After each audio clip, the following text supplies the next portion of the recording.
Hello and welcome to this video tutorial from Computergaga.com, and in this video we are going to look at 6 secret buttons in Excel that many people do not know about. Now I say they are secret, but I'm talking about buttons that sit on the Home tab of the ribbon. So you see them every day, you possibly move your mouse cursor over them every day, but a lot of people either do not know they're even there, they don't notice them, or if they do, they're not aware of how truly useful some of these buttons are. So, let's get started. Okay, so I want to kick off this list by talking about cell styles on the Home tab here. Doesn't look too amazing when you first click on it, because we know we have these formatting buttons over on the left, among other places like format cells, and we could do this stuff ourselves. But it's got some good stuff in here. I'm going to ignore the ones that Microsoft provide and go for new cell style. When I click on that, I can create my own style. I can give it a name. Let's just call it the Computergaga style at the moment. And I can click this format button. So I've got which to include here. I can uncheck anything I don't really care about. But I'll just go for the format button. And for me, I think some of the most interesting things in here, I think first of all, you've got the different accounting formats. Obviously, it's very popular to put money into a spreadsheet. Stating the obvious kind of thing there. And there are lots of different money in the world. There are lots of different currencies. So the need to apply different formats is quite popular. So you'll have your default one. If I was to press my accounting button on the Home tab, it's going to apply British pounds because I'm in the UK right now. And I can get to things like euros and US dollars pretty quickly. But if I wanted Georgian lari, or Japanese yen, or Indian rupees, or any other currency you can think of right now, I would have to find them in this list. And if I deal with those currencies a lot, then that's more time consuming and more awkward than it needs to be. So let's imagine, for the sake of this example, that I do work with maybe a customer in Georgia a lot and I use that a lot. I could choose that. Maybe I never show decimals. Let's take those out. And another area I'd like to focus on is the protection tab. So yeah, this other stuff's good as well. Alignment, font, fill colors, yeah. Protection tab and the locked setting. If any of you have to deal with protecting sheets, a really useful thing in Excel, helps preserve data integrity. But you always have to uncheck and check this locked setting to tell Excel what to protect. So maybe we can use this styles feature in advance as a quick way for formatting different aspects of a spreadsheet, making our life when it comes to protecting a lot easier.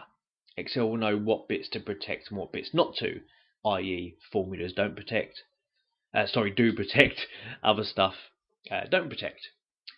So just for a demonstration, maybe I'll untick this locked box just to show it off. I'll click OK. I'll click OK again, and that style is created. So now if I was to highlight those numbers and on the Home tab click Cell Styles, there is Computergaga waiting for me, and as soon as I click it, it applies the Georgian lari currency. And if I was to go into Format Cells and look at the Protection tab, Locked has been turned off. So it's a bundle of formatting that you can apply in just a couple of clicks. And my two examples there, the changing of the lock setting and being able to set it up for different currencies in advance. You can apply it quickly without any awkwardness and any waste of time scrolling through a big list of currencies. I think are two great examples of it. Obviously, we can also include colour schemes and font schemes and all this other stuff as well.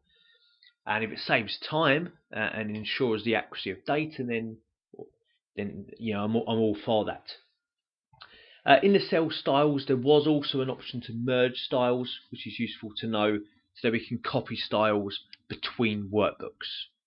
So there's more to it than meets the eye, and that's just a quick demonstration of where I think it can come in useful and is often overlooked and ignored.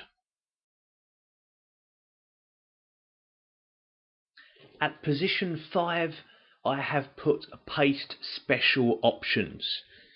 Now, some of you watching this might think, paste special, come on, everybody knows that.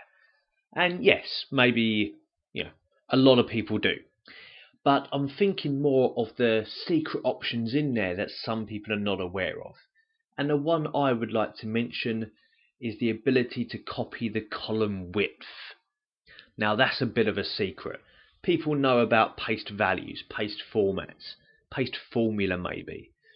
But not so many people know about settings like transpose or copying column widths or being able to do operations within there. So to pick on the column widths example, I have this sheet. They are slightly different column widths. B appears to be bigger than C, and then quarter 4 looks like the biggest. But let's imagine I select a cell in column B. I take a copy of that. Maybe I'll right mouse click, but you can copy however you want to copy.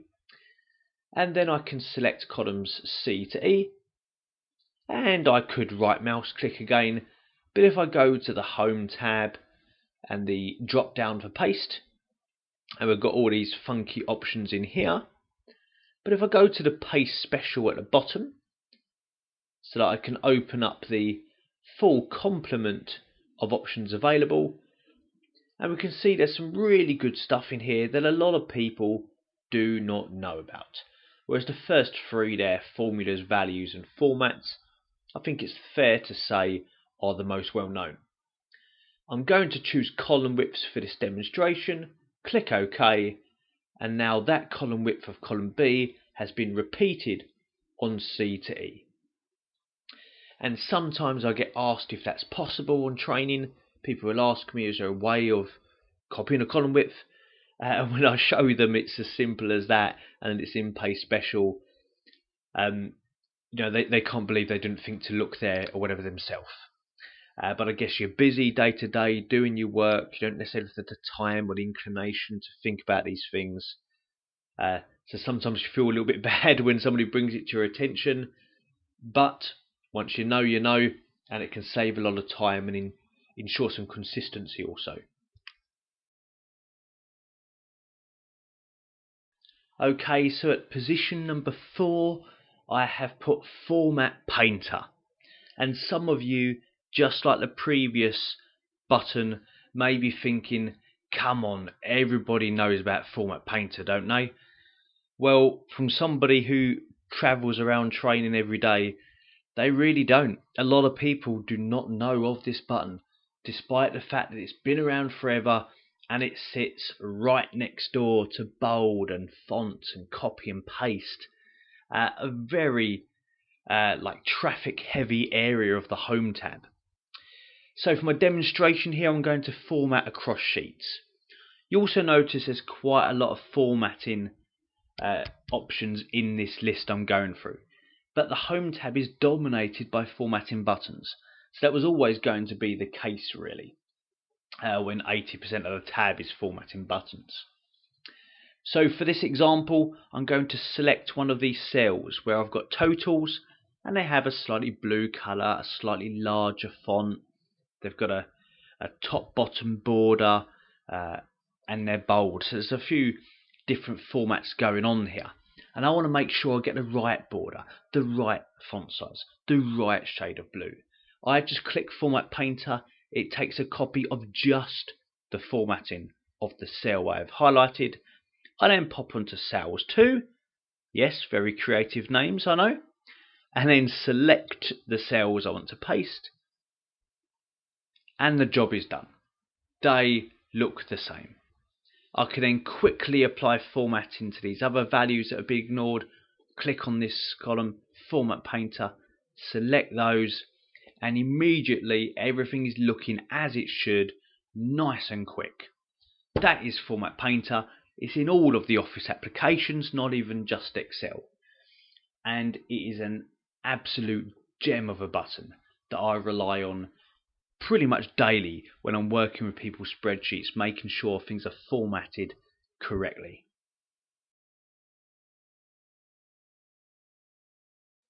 Okay, now this is a big one. At position 3, we have center across selection. And this is probably the most unknown in this list. But I don't want to overdo its significance, but merging cells is very, very common to find in spreadsheets. And it's not maybe necessarily that bad a thing. I don't want to beat down on it too much, but it can cause problems. It does ruin the structure of a spreadsheet, which is one of its greatest assets. So in an example like this, where I have this header at the top, which in my opinion shouldn't even be there, that should be the name of the sheet tab. What's it even doing on the sheet? But if it was to be on the sheet, instead of highlighting those 5 cells, A1 to E1, and doing the merge and center button that sits proudly, chest out, chin up, halfway on the home tab there, screaming at you to be clicked, there is another option. Let me undo that and let me highlight those cells, and I'm going to click the little arrow just underneath it. Really frustrating here that this center across selection is not even in the drop down. We have merged cells, unmerged cells, all this other stuff, but not the one I want to talk about. I'm going to go for the little arrow. So really this is not on the home tab. You could debate whether this deserves to be in this list, because I'm meant to be talking about home tab buttons. And really this is kind of not directly on it. But if we go for this horizontal drop down, there is the center across selection option. So if I choose that, click OK, it is centered across them all. Looks very much like a merge and centered cell, doesn't it? But there is no merging going on. I still have a B1 and a C1 and a D1. They are not merged, and I've just got one big A1. One big A1, but I do have a B2 and a C2. So merging can start to cause issues with some of the things we want to do in Excel. Whereas centering across selection will not cause those issues. So really, that is the option that I think should be sitting proudly on the home tab and not the merge and center, although it is not inherently a terrible thing. Nothing bad is going to come to you if you've done merge and center, or if you do merge and center, but centering across selection is the way to go from now on.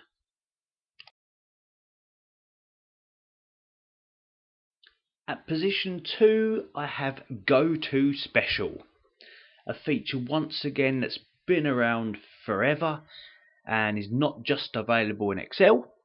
You see it in Word being quite useful also, and it sits on the very end of the home tab, so you can understand where people don't necessarily come over here to look at that much. However, it is next to Find and Replace, which is very well known, although sometimes overlooked also. In these more modern versions of Excel, they provide a few options quickly, just like they do with Pay Special nowadays. So you can go into Go To Special and get the full complement of options, or what they think the popular ones are quite quick to get to. Now for this demonstration, I wanted to use formulas. Maybe I just want to change the cell colour of cells that contain formulas. Not an unusual thing for Excel people to like to do, so that when other people, colleagues, customers use a sheet, they are visually aware of the ones that have formulas in, because they're normally coloured yellow or something. In Go To Special, there's some very good stuff though. Blanks is a cracking option, allowing us to deal with them quickly. Data validation is another good one. Visible cells only, not as important as it once was, but Go back 10 plus years, we were doing that a lot to copy and paste filtered data, not the hidden ones. But Excel kind of has your back with that nowadays. But there's some really good stuff in here. So let me just click on Find and Select, choose Formulas, and in the blink of an eye, Excel gets all the cells that have got formulas. So if I didn't know exactly where they were, then amazing feature. The amount of time and accuracy that's just done. Even if I do know where they are though, it's quicker. Why select them yourself when Excel can do it in 2-3 clicks at most? Surely that's quicker than what you've got, and and no chance of mistake also. Once it's done, I can go and do whatever it is I want to do. Delete them, copy them. In this example, I'm going to change the background colour. It's as easy as that. I'm just going to choose a yellow and job done. And I know I've just turned all the cells that contain formulas to a yellow fill colour.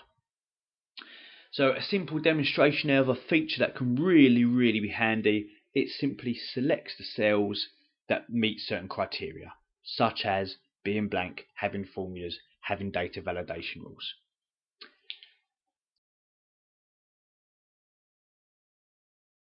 And now for the number one button that most people do not know of, and I think it's very important if you don't know about this to make an effort to learn and to understand it, is the button to format, arrange as a table on the Home tab here.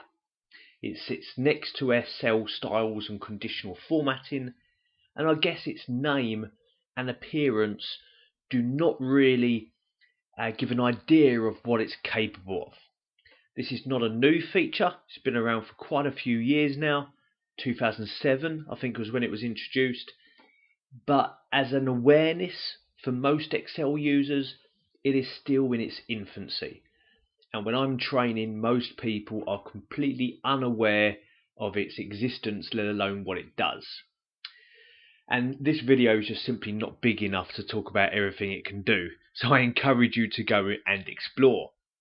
But for a quick demonstration, if I clicked somewhere in this current just range of cells, we may refer to that as a table, or maybe call it a list, but it's not really one. It's just a bunch of cells that we can refer to in formulas and charts, etc. If I tell to format as a table, you can also access it through the Insert tab and the Control-T shortcut. But if I go via Home, I can pick one of these lovely styles, or indeed create your own style, which is quite important for some companies. If I maybe right mouse click on this orange one, I always like to right mouse click and apply and clear, just to get rid of any current formatting on that sheet. It will prompt me if I've got the range correct and whether the first row is headers, and I shall click OK because that is true.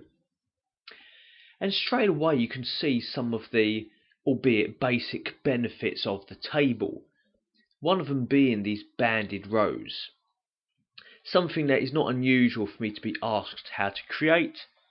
And 10 years ago it was a lot more, or a little bit over 10 years now, it was a lot more difficult than what it is nowadays, where you can put it into a table and your job is done.